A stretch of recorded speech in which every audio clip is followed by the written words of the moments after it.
রূপবতী নারী, তার নাম দিলাম আধারী। কারণ সে আলো দেখেনি বহুদিন, তার স্বপ্ন সেভাবেই হয়ে যাবে বিলীন।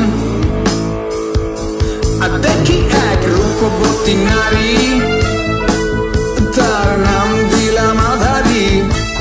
কারণ সে আলো দেখেনি বহুদিন, তার স্বপ্ন সেভাবে